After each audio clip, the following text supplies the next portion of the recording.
Assalamualaikum. I am teacher from Hira Public School, Class 2, book Amazing Science, page number 1. Today my topic is living thing. चले बच्चों, मैं आप लोगों को reading करवाती हूँ. आप लोग मेरे साथ साथ रीडिंग कीजिएगा अच्छे से.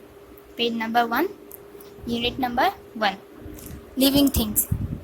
Plants and animals are living things. Next, page number 2. Living things. There are many living things on earth. Living things can grow, eat, breathe, move, and have babies.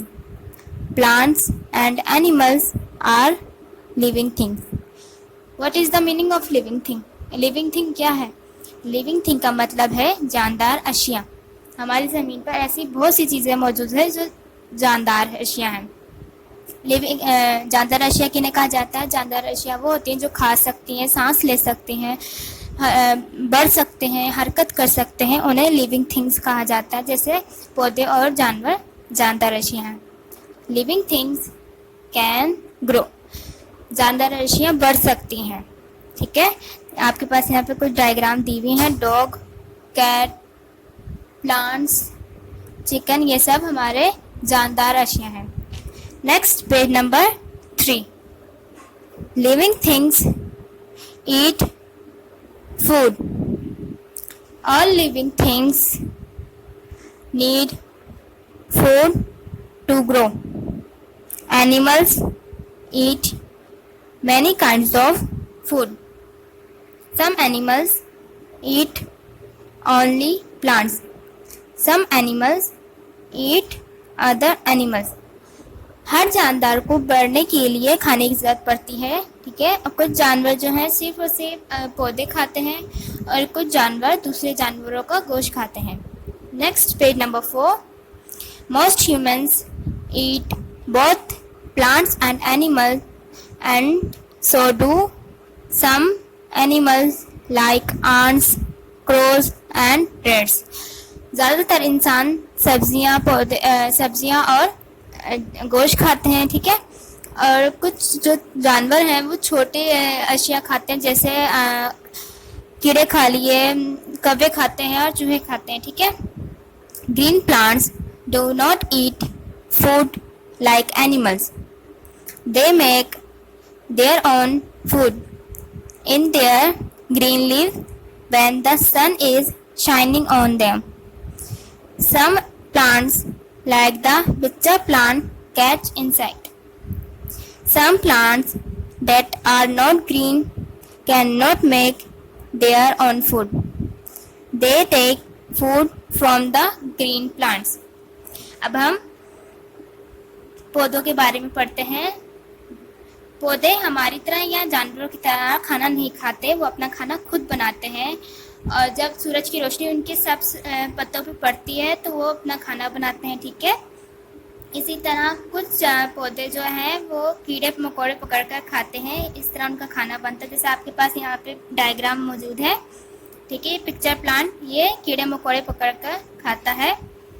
और कुछ प्लांट्स ऐसे होते हैं जो येलो कलर के होते हैं. जो पत्ते जिनके येलो होते हैं वो अपना खाना खुद नहीं बना सकते. वो अपना खाना दूसरे सब्ज पत्तों से लेते हैं. ठीक है, जैसे यहाँ पे आप डायग्राम दी हुई है, यह है dozer plant.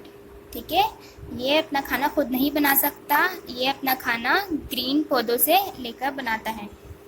Page number 5. Living things breathe. All living things need to breathe air. Living things cannot live without air.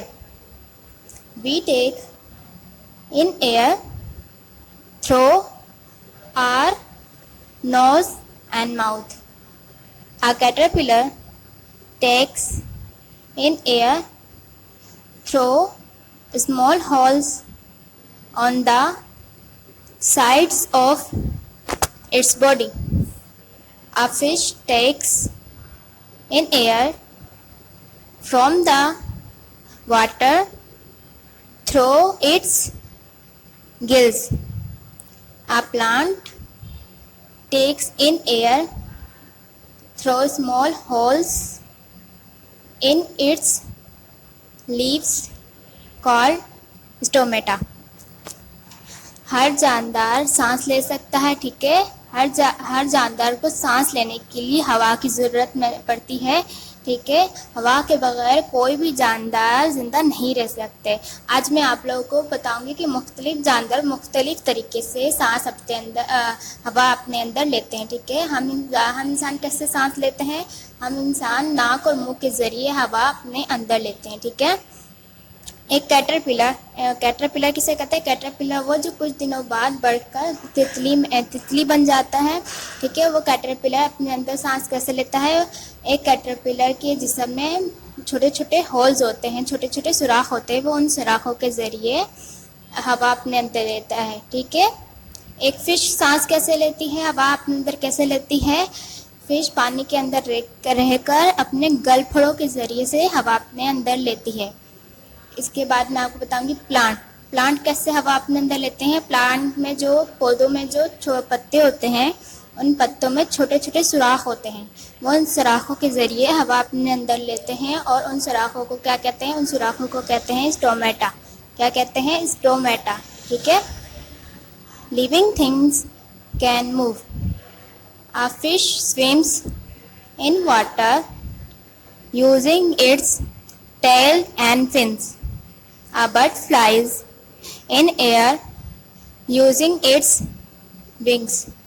A frog hops on land using its legs.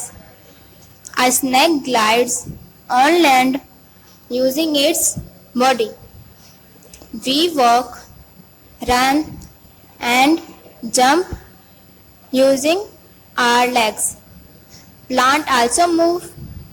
The roots of a plant move through the ground. The stem and leaves of a plant move toward the sunlight. Living thing can move. जानदार अरशिया हरकत कर सकती हैं, एक जगह से दूसरी जगह मुंतकिल हो सकते हैं, ठीक है। अब मैं आपको बताऊंगी मुख्तलिफ जानदार अरशिया कैसे मूव करते हैं, किस तरह मूव करते हैं। एक मछली पानी में कैसे इधर तैरती है? वो अपने दुम और परों के ज़रिए पानी में हरकत करती है। इसके अलावा परिंदे हवा में कैसे उड़ते हैं? वो अपने परों के ज़रिए हवा में उड़ते हैं, ठीक है। एक फ्रॉग अपनी टांगों के ज़रिए फलांगता है।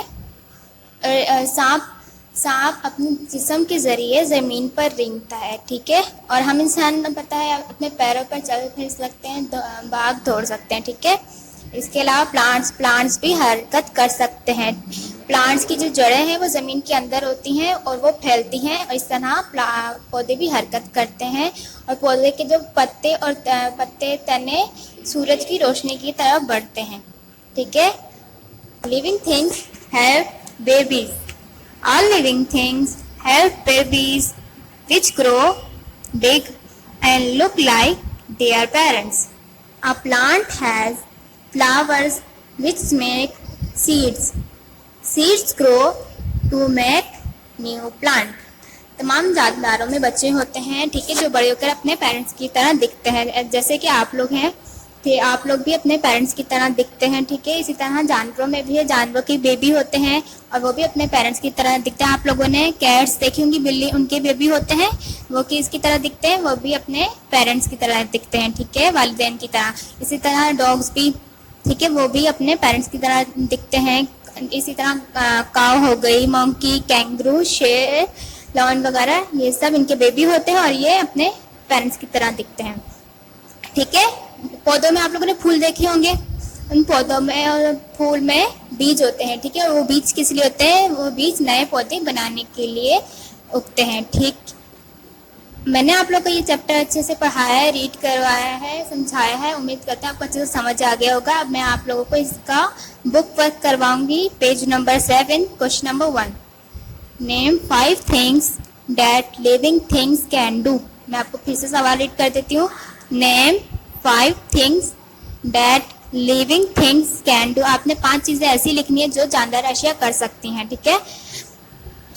Living thing can grow. Living thing breathe. Living thing eat food.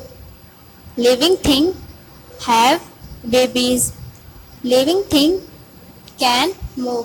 आप लोगों ने एज इट इज ऐसे ही काम करना है साफ राइटिंग में, ठीक है। Question number 2, match the baby to its parents. एक कॉलम में आप लोगों को बेबी के नेम दिए हुए और सेकंड में पेरेंट्स के।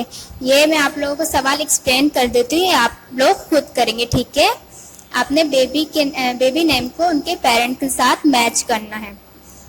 पपी का क्या होगा डॉग, कफ का काओ, जॉय का कैंगरू एंड सीड का प्लांट, ठीक है। ये आप लोगों ने खुद मैच करना है। Question number 3, how do the following living things take in air. जानदार और मुख्तलिफ जानदार अशिया किस तरह सांस लेते हैं, आप लोगों ने ये सवाल भी खुद करना है और खुद मैच करना है, ठीक है। अ बॉय एक लड़का कैसे सांस लेते हैं, by his nose and mouth, ठीक है। A butterfly by small holes on its body, fish by its gills, a plant by small holes in the leaves, ठीक है। आप लोगों ने खुद मैच करना है। Next page number 8, question number 5, draw a label drawing to show how a seed grows into a new plant. आप लोगों ने यहाँ पे एक डायग्राम बनानी है, एक नए सीड से एक प्लांट, एक पौधा कैसे ग्रो करता है, ठीक है। पेज नंबर 6 पे आप लोग को डायग्राम दी हुई है, आप लोगों ने यहाँ से देखकर क्वेश्चन नंबर 5 के नीचे ये एज इट इज ऐसे ही डायग्राम ड्रॉ करनी है, नीट एंड क्लीन, ठीक है। मैंने आप लोग को उम्मीद करती हूँ मैंने आप लोग को जितना समझाया, जितना आप लोगों को इस चैप्टर के बारे में बताया, आप लोगों ने अच्छे से समझ लिया होगा, ठीक है। हम मिलते हैं नेक्स्ट क्लास में। जज़ाकल्लाह।